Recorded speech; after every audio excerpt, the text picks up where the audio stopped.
mtu muwazi, alikuwa kwa kweli muda wote unaokutana naye alikuwa ni mtu msikivu, anataka kusikiliza zaidi kuliko kuwa mzungumzaji. Lakini mtu alikuwa anapenda kujifunza. Anaamini pamoja na ukongo wake, utuzima wake, kwa nyakati tulizonazo anayo ya kujifunza. Kwa hiyo alikuwa anapenda kutoa nafasi zaidi kujifunza kuliko yeye kusema. Lakini jambo jingine ambalo mzee Mkusio tutamkumbuka, alipenda sana nyumbani kwao. Alipenda sana nyumbani kwetu Mwanga.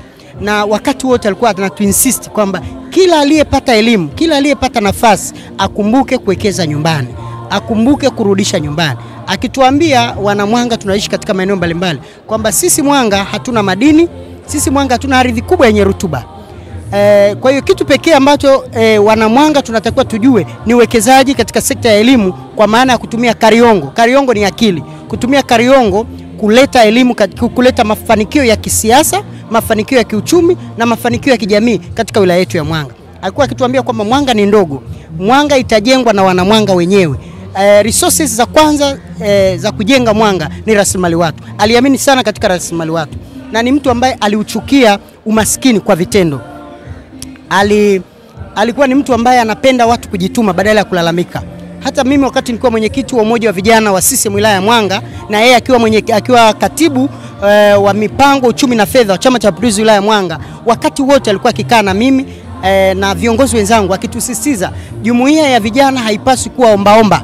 Tunapaswa kuwa wabunifu na kupeleka mipango yetu kwa chama ili watusaidie kutupa msukumo na kuweza kujitegemea.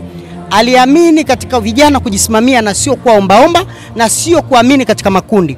Na ilifika wakati fulani akatuambia badala ya nyinyi kuwa mawakala wa wagombea, nyinyi mnaweza kujiandaa na kutafuta kijana miongoni mwenu mmoja mzuri, mkampa nafasi, mkamwamini, kuliko kuwa vibendera wa kufuata upepo. Kwa hiyo kwa kweli ni mtu ambaye kwa kweli mimi naweza kumzungumzia. Nimekaa naye katika kipindi chote cha uongozi wangu toka ni mfahamu. Kwa kweli amekuwa akituinsist sana swala la uzalendo, swala la wajibikaji, lakini zaidi alichukia rushwa. Aliamini katika kujituma. Na wakati fulani aliwahi kusema kila mtu atabeba mzigo wake mwenyewe. Mzigo maana yake kila mtu anapaswa kujituma. Asiishi kwa kufikiria kuishi kwa kutegemea mifuko ya watu, bali kujituma. Aliamini katika kutumia vitendo, kutumia mikono katika kufanya kazi.